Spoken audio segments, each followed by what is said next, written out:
Hi friends, welcome back to Shilpa's culinary. Welcome to my channel. ಹೇಗಿದ್ದೀರಾ ಎಲ್ಲರೂ? Hope ಎಲ್ಲರೂ ಚೆನ್ನಾಗಿದ್ದೀರಾ ಅಂತ. ಇವತ್ತು ನಾವು ಲಂಚಿಗೆ ಹೈ ಪ್ರೋಟೀನ್ ರೈಸ್ ರೆಸಿಪಿನ ಮಾಡ್ತಾಯಿದ್ದೀನಿ. ಅಂದರೆ ಸೋಯಾ ಬಿರಿಯಾನಿ ಮಾಡ್ತಾಯಿದ್ದೀನಿ. ಇದು ವೆರಿ ಹೆಲ್ದಿ ಕೂಡ. ಇದು ಹೈ ಪ್ರೋಟೀನ್ ಇರುತ್ತೆ ಸೋಯಾ ಚಂಕ್ಸಲ್ಲಿ. ವೆಜಿಟೇಬಲ್ಸ್ ಎಲ್ಲ ಹಾಕಿ ಮತ್ತು ಸೋಯಾ ಚಂಕ್ಸ್ನ ಹಾಕಿ ಬಿರಿಯಾನಿ ಮಾಡೋದನ್ನು ತಿಳ್ಕೊಳ್ಳೋಣ. ಇದು ಲಂಚಿಗೆ ಅಥವಾ ರಾತ್ರಿ ಡಿನ್ನರ್ಗೆ ಸೂಪರಾಗಿರುತ್ತೆ. ಲಂಚ್ ಬಾಕ್ಸಿಗೆ ಕೂಡ ಹಾಕ್ಬೋದು. ಮಕ್ಳಿಗಂತೂ ತುಂಬ ಒಳ್ಳೆಯದು ಕೂಡ, ಟೇಸ್ಟಿಯಾಗೂ ಇರುತ್ತೆ. ಇದಕ್ಕೆ ನಾನಿಲ್ಲಿ ಒಂದು 200 ಗ್ರಾಮ್ ಅಷ್ಟು ಸೋಯಾ ಚಂಕ್ಸ್ನ ತೊಗೊಳ್ತಾ ಇದ್ದೀನಿ. ಇದು ದಪ್ಪ ಚಂಕ್ಸ್ನ ತೊಗೊಳ್ತಾ ಇದ್ದೀನಿ. ನಿಮಗೆ ದಪ್ಪ ಬೇಡ ಅಂದರೆ ಸಣ್ಣದು ಕೂಡ ಹಾಕ್ಕೋಬೋದು. ಈ ಸೋಯಾ ಚಂಕ್ಸ್ನ ಫಸ್ಟು ಉಪ್ಪು ಹಾಕಿ ಬಿಸಿನೀರು ಹಾಕಿ ಸ್ವಲ್ಪ ಹೊತ್ತು ನೆನೆಯೋದಕ್ಕೆ ಬಿಡಬೇಕು.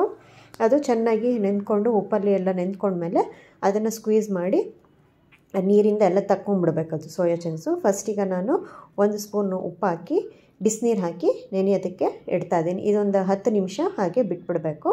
ಆಮೇಲೆ ನಾವಿಲ್ಲಿ ಬಿರಿಯಾನಿಗೆ ಒಂದು ಅರ್ಧ ಕಪ್ಪಷ್ಟು ಹಾಲು ತೊಗೊಂಡು ಅದಕ್ಕೆ ಒಂದು 4-5 ಕೇಸರಿ ದಳ ಹಾಕ್ಕೊಂಡು ಮಿಕ್ಸ್ ಮಾಡಿ ಇಟ್ಕೊಳ್ತಾ ಇದ್ದೀನಿ. ಕೇಸರಿ ದಳ ಹಾಲಲ್ಲಿ ನೆನಿಬೇಕು, ಆಮೇಲೆ ರೈಸಿಗೆ ಹಾಕೋಕ್ಕೆ ಬರುತ್ತೆ. ಆಮೇಲೆ ನಾವೀಗ ಬೇಕಾಗಿರೋ ಸಾಮಗ್ರಿಗಳನ್ನ ನೋಡ್ಕೊಳ್ಳೋಣ. ಸೋಯಾ ಚಂಕ್ಸ್ ನೆನೆಸಿಟ್ಕೊಂಡಿದ್ದೀನಿ ಅದು. ಆಮೇಲೆ ಉದ್ದಕ್ಕೆ ಹೆಚ್ಚಿಟ್ಟಿರೋ 1 ಕಪ್ ಈರುಳ್ಳಿ, ಹಸಿರು ಮೆಣಸಿನ್ಕಾಯಿ, 1 ಕಪ್ ಟೊಮೆಟೊ, ಕೊತ್ತಂಬರಿ ಸೊಪ್ಪು, ಪುದೀನ ಸೊಪ್ಪು, 1 ಬೌಲ್ ಮೊಸರು, ಆಮೇಲೆ ಗರಂ ಮಸಾಲ ಎಲ್ಲ ಬೇಕಾಗುತ್ತೆ. ಒಂದೊಂದಾಗಿ ಹೇಳ್ತಾ ಹೋಗ್ತೀನಿ. ಈಗ ಫಸ್ಟ್ ನಾನು ಸೋಯಾ ಚಂಕ್ಸ್ ಏನು ಬಿಸಿನೀರಲ್ಲಿ ನೆನೆಸಿಟ್ಟಿದ್ದೀನಲ್ಲ ಒಂದು 10 ನಿಮಿಷ, ಅದನ್ನು ಚೆನ್ನಾಗಿ ಹಿಂಡ್ಕೊಂಡು ಎಲ್ಲ ತಗೊಂಬಿಡೋಣ. ಆ ನೀರನ್ನ ತೆಗೆದಾಕ್ಬಿಡೋಣ. ಈಗ ನಾನು ಸೋಯಾ ಚಂಕ್ಸ್ನೆಲ್ಲ ತೆಗೆದು ನೀರೆಲ್ಲ ಪೂರ್ತಿ ತೆಗೆದಾಕಿದ್ದೀನಿ. ಈಗ ನಾವು ಮ್ಯಾರಿನೇಟ್ ಮಾಡಬೇಕು ಸೋಯಾ ಚಂಕ್ಸ್ನ ಫಸ್ಟು. ಅದಕ್ಕೆ ನಾನು 1 ಸ್ಪೂನ್ ಉಪ್ಪು, 1 ಸ್ಪೂನ್ ಅರಿಶಿನ, 1 ಸ್ಪೂನು ಅಚ್ಚ ಖಾರದ ಪುಡಿ, ಯಾಕೆಂದರೆ ನಾವು ಹಸಿರು ಮೆಣಸಿನ್ಕಾಯನ್ನು ಹಾಕ್ತಾಯಿದ್ದೀವಿ, ಹಾಗಾಗಿ 1 ಸ್ಪೂನು ಖಾರದ ಪುಡಿ, 1 spoon jeera powder. Jeera powder ಅಂದರೆ ಹುರಿದಿರೋ ಅಂಥ ಜೀರಿಗೆ ಪುಡಿನ ಮಾಡ್ಕೊಂಡಿರೋದು. ಆಮೇಲೆ 1 ಸ್ಪೂನು ಧನಿಯಾ ಪೌಡರು, ಆಮೇಲೆ ಒಂದು ಗರಂ ಮಸಾಲ ಹಾಕ್ಕೊಳ್ತಾ ಇದ್ದೀನಿ. 1 ಸ್ಪೂನಷ್ಟು ಗರಂ ಮಸಾಲ ಹಾಕ್ಕೊಳ್ತಾ ಇದ್ದೀನಿ.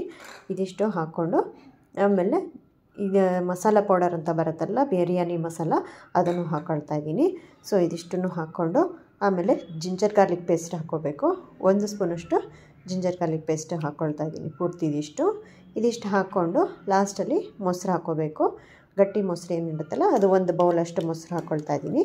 ಇದಿಷ್ಟನ್ನು ಹಾಕ್ಕೊಂಡು ಚೆನ್ನಾಗಿ ಮಿಕ್ಸ್ ಮಾಡಿ ಈಗ ಸ್ವಲ್ಪ ಅದಕ್ಕೆ ಪುದೀನ ಸೊಪ್ಪು, ಕೊತ್ತಂಬರಿ ಸೊಪ್ಪು ಒಂಚೂರು ಹಾಕ್ಕೊಂಡು ಮಿಕ್ಸ್ ಮಾಡಿ ಅದನ್ನು ಹಾಗೆ ಮ್ಯಾರಿನೇಡ್ ಆಗೋಕ್ಕೆ ಒಂದು 10 ನಿಮಿಷ ಸಾಕು. ಅದಕ್ಕೆ ಮ್ಯಾರಿನೇಡ್ ಆಗೋಕ್ಕೆ ಬಿಟ್ಬಿಡಬೇಕು.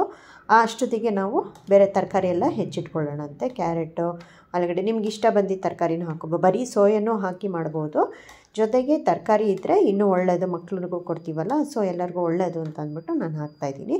ಈಗ ನಾನು ಇದಿಷ್ಟು ಮ್ಯಾರಿನೇಡ್ ಆಗೋಕ್ಕೆ ಬಿಡ್ತಾಯಿದ್ದೀನಿ. ಇದೊಂದು 10ರಿಂದ 15 ನಿಮಿಷ ಚೆನ್ನಾಗಿ ನೆನ್ಕೋಬೇಕು. ಸೊ ದಟ್ ಮಸಾಲ ಎಲ್ಲ ಆ ಸೋಯಾ ಒಳಗಡೆ ಹೀರ್ಕೊಳ್ಳುತ್ತೆ, ಅದು ಅಬ್ಸರ್ವ್ ಆಗೋದು ಚೆನ್ನಾಗಿ.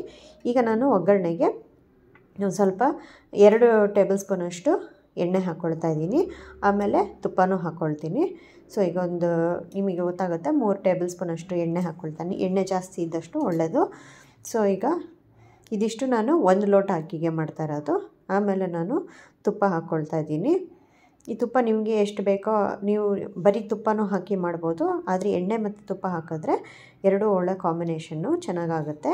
ಸೊ ಈಗ ತುಪ್ಪ ಹಾಕಿದ್ದಾಯಿತು. ಕಾದ್ಮೇಲೆ ನಾವು ಫುಲ್ ಗರಂ ಮಸಾಲದು ಏನೇನು ಬರುತ್ತಲ್ಲ, ಚಕ್ಕೆ, ಲವಂಗ, ಬಡಾಂಗ್ ಅಂತ ಹೇಳ್ತೀವಲ್ಲ ಅದು, ಮತ್ತು ಬೇ ಲೀವ್ಸ್ ಅಂದರೆ ಪಲಾವ್ ಎಲೆ, ಮತ್ತು ಕಾಳುಮೆಣಸು, ಮತ್ತು ಒಂದೇ ಒಂದು ಏಲಕ್ಕಿ ಹಾಕ್ಕೊಂಡು ಉದ್ದುದ್ದಕ್ಕೆ ಹೆಚ್ಚಿಟ್ಟಿರೋಂಥ ಈರುಳ್ಳಿನ ಹಾಕ್ಕೋಬೇಕು. ನಾನಿಲ್ಲಿ 2 ಗೆಡ್ಡೆ ಈರುಳ್ಳಿನ ಉದ್ದುದ್ದಕ್ಕೆ ಹೆಚ್ಚಿಟ್ಕೊಂಡಿದ್ದೀನಿ, ಅದನ್ನು ಹಾಕಿದ್ದೀನಿ. ಆಮೇಲೆ 6 ಹಸಿರು ಮೆಣಸಿನ್ಕಾಯನ್ನ ಉದ್ದಕ್ಕೆ ಸೀಳ್ಕೊಂಡಿರೋದನ್ನು ಹಾಕ್ಕೊಂಡಿದ್ದೀನಿ. ಇದಿಷ್ಟನ್ನು ಚೆನ್ನಾಗಿ ಫ್ರೈ ಮಾಡ್ಕೋಬೇಕು. ಸ್ವಲ್ಪ ಗೋಲ್ಡನ್ ಬ್ರೌನ್ ಬರೋವರೆಗೂ ಈರುಳ್ಳಿನ ಹಾಕ್ಕೋಬೇಕು. ಆಮೇಲೆ ನಾನು ಇಲ್ಲಿ 1 ಕ್ಯಾರೆಟನ್ನು ಹೆಚ್ಚಿಟ್ಕೊಂಡಿದ್ದೀನಿ. ಈ ಥರ ದಪ್ಪಗೆ ಕ್ಯಾರೆಟ್ ಹೆಚ್ಚಿಟ್ಕೊಂಡಿದ್ದೀನಿ. 1 ಆಲೂಗೆಡ್ಡೆನ ಈ ಥರ ಹಾಕಿದ್ದೀನಿ. ಚೆನ್ನಾಗಿ ತೊಳೆದು ಇರೋದ್ರಿಂದ ಆಲೂಗೆಡ್ಡೆ ಸಿಪ್ಪೆ ಅಂತ ತೆಗಿಯೋದು ಬೇಡ, ಸಿಪ್ಪೆನೂ ಒಳ್ಳೆಯದು ಅಂತ ಹೇಳ್ತಾರೆ. ಸೊ ಹಂಗಾಗಿ ಆಲೂಗೆಡ್ಡೆ ಹೆಚ್ಚಾಕೊಂಡಿದ್ದೀನಿ. 2 ಟೊಮೆಟೊ, ಹುಳಿ ಇರೋದಾದರೆ 2 ಟೊಮೆಟೊ, ಹುಳಿ ಕಮ್ಮಿ ಇದ್ದರೆ 3 ಸಣ್ಣ ಟೊಮೆಟೊನ ಸಣ್ಣಗೆ ಹೆಚ್ಚಾಕಿ ಹಾಕ್ಕೋಬೇಕು. ಇದಿಷ್ಟು ಒಗ್ಗರಣೆ ಮಾಡ್ಕೊಂಡಿದ್ದೀವಿ. ಈಗ ಅದಕ್ಕೆ ನಾವು ಈಗೇನು ಮ್ಯಾರಿನೇಡ್ ಮಾಡೋಕ್ಕೆ ಅಂತ 10 ಮಿನಿಟ್ಸ್ ಎತ್ತಿಟ್ಟಿದ್ವಲ್ಲ ಸೋಯಾದು, ಅದಷ್ಟನ್ನು ಹಾಕ್ಕೋಬೇಕು. ಅದೆಲ್ಲ ಮಸಾಲೆ ಎಲ್ಲ ಹೀರ್ಕೊಂಡಿದೆ. ಇದರಲ್ಲಿ ಮೊಸರಿದೆ, ಶುಂಠಿ, ಬೆಳ್ಳುಳ್ಳಿ, ಖಾರ, ಜೀರಾ ಪೌಡರ್, ಧನಿಯಾ ಪೌಡರ್ ಎಲ್ಲ ಇದೆ. ಸೊ ಇದಿಷ್ಟನ್ನು ಹಾಕಿ ಒಂದು ಸತಿ ಕೈ ಆಡಬೇಕು. ಒಗ್ಗರಣೆಯಲ್ಲಿ ಈ ತರಕಾರಿಗಳ ಜೊತೆ ಚೆನ್ನಾಗಿ ಮಿಕ್ಸ್ ಆಗಬೇಕು. ಈಗ ಸೋಯಾ ಚಂಕ್ಸು, ತರಕಾರಿ ಎಲ್ಲ ಚೆನ್ನಾಗಿ ಕೈ ಆಡ್ಕೋಬೇಕು ಒಂದು ಸತಿ. ಸೊ ಇದಿಷ್ಟು ಮಾಡ್ಕೋಬೇಕು. ನೀವು ಇದನ್ನು ಕುಕ್ಕರಲ್ಲಾದರೂ ಮಾಡ್ಕೋಬೋದು, ರೈಸ್ ಕುಕ್ಕರ್ಲಾದರೂ ಮಾಡ್ಕೋಬೋದು. ಸೊ ದಟ್ ಎಲ್ಲ ಚೆನ್ನಾಗಿ ಕೈ ಆಡಬೇಕು. ಈಗ ಮೊಸರಂಶ ಏನಿದೆಯಲ್ಲ ಅದಷ್ಟು ಪೂರ್ತಿ ಒಗ್ಗರಣೆಲೆಲ್ಲ ಮಿಕ್ಸ್ ಆಗಬೇಕು.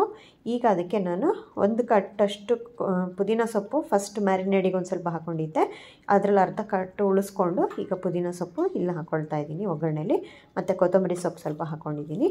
ಈಗ 1 ಲೋಟ ಅಕ್ಕಿನ ನಾನು ತೊಳೆದಿಟ್ಕೊಂಡಿದ್ನಲ್ಲ ಅದನ್ನು ಇವಾಗ ಹಾಕ್ಕೊಳ್ತಾ ಇದ್ದೀನಿ.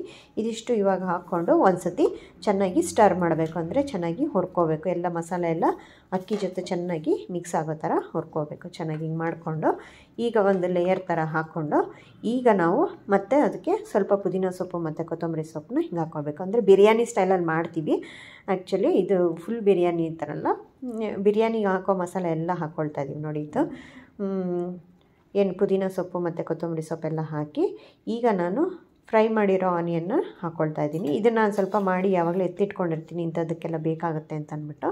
ಫ್ರೈಡ್ ಆನಿಯನ್ ರೆಡಿನೂ ಸಿಗುತ್ತೆ, ಈ ಥರ ಬೇಕಾದರೆ ನಾವು ಮನೆಯಲ್ಲೇ ಮಾಡಿಟ್ಕೋಬೋದು. 1 ಸ್ಪೂನಷ್ಟು ಫ್ರೈಡ್ ಆನಿಯನ್ ಹಾಕಿ ನಾವು ಹಾಲಲ್ಲಿ ಕೇಸರಿ ನೆನೆಸಿದ್ವಲ್ಲ ಅದನ್ನು ಹಾಕ್ತಾಯಿದ್ದೀವಿ.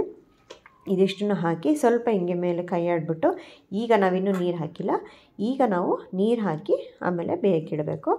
ಈಗ ನಾನು 1 ಲೋಟ ಅಕ್ಕಿಗೆ ಸೊ ದಟ್ 2 ಲೋಟ ನೀರು ಹಾಕ್ತಾಯಿದ್ದೀನಿ. ಪ್ಲಸ್ ನಾವು ಮೊಸರು ಕೂಡ ಹಾಕಿದ್ದೀವಿ, ಟೊಮೆಟೊನೂ ಮಾಯ್ಸ್ಟ್ ಇರುತ್ತೆ, ನೋಡಿಕೊಂಡು ಹಾಕಬೇಕು. 1 ಲೋಟ ಅಕ್ಕಿಗೆ 2 ಲೋಟ ನೀರು ಹಾಕಿ 10 ನಿಮಿಷ ಹಾಗೆ ಬಿಡಬೇಕು.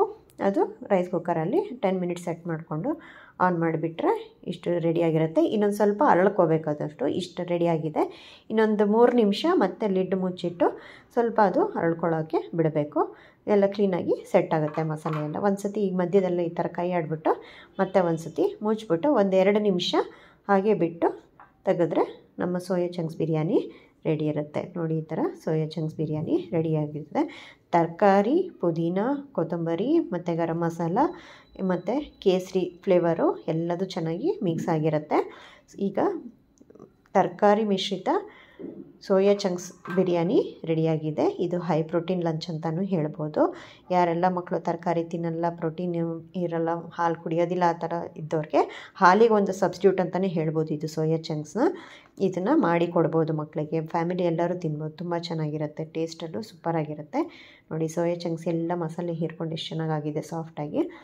ಹಾಲು ಯಾರು ಇಷ್ಟಪಡಲ್ವಲ್ಲ ಮಕ್ಕಳು, ಅಂಥವ್ರಿಗಂತೂ ಈ ಸೋಯಾದು ಮಾಡಿಕೊಟ್ಬಿಟ್ರೆ ತುಂಬ ಇಷ್ಟಪಟ್ಟು ತಿಂತಾರೆ. ಮತ್ತು ಹಾಲು ಕೊಟ್ಟಂಗೂ ಆಗುತ್ತೆ, ಅಂದರೆ ಹೈ ಪ್ರೋಟೀನು, ಕ್ಯಾಲ್ಶಿಯಮ್ ಎಲ್ಲ ಸೇರುತ್ತೆ, ತುಂಬ ಚೆನ್ನಾಗಿರುತ್ತೆ. ಇದು ಟ್ರೈ ಮಾಡಿ ಒಂದು ಸತಿ. ಇದನ್ನು ರೈತ ಜೊತೆ ತಿನ್ಬೋದು, ಈರುಳ್ಳಿ ರೈತ ಮಾಡಿಕೊಂಡು ತಿನ್ಬೋದು. ಇದನ್ನು ಲಂಚ್ ಮತ್ತು ಡಿನ್ನರ್ ಮಾಡ್ಕೋಬೋದು, ಪ್ಲಸ್ ಲಂಚ್ ಬಾಕ್ಸಿಗೂ ಹಾಕೋಬೋದು. ಈ ರೆಸಿಪಿ ನಿಮ್ಗೆ ಇಷ್ಟ ಆಗಿದ್ದರೆ ನೀವು ಒಂದು ಸತಿ ಟ್ರೈ ಮಾಡಿ. ಇದು soya chunks vegetables biryani. So ಈ ವಿಡಿಯೋ ನಿಮ್ಗೆ ಇಷ್ಟ ಆಗಿದ್ದರೆ ಲೈಕ್ ಮಾಡಿ, ಶೇರ್ ಮಾಡಿ, ಸಬ್ಸ್ಕ್ರೈಬ್ ಮಾಡಿ ಹಾಗೂ ಕಮೆಂಟ್ ಮಾಡಿ. Thank you.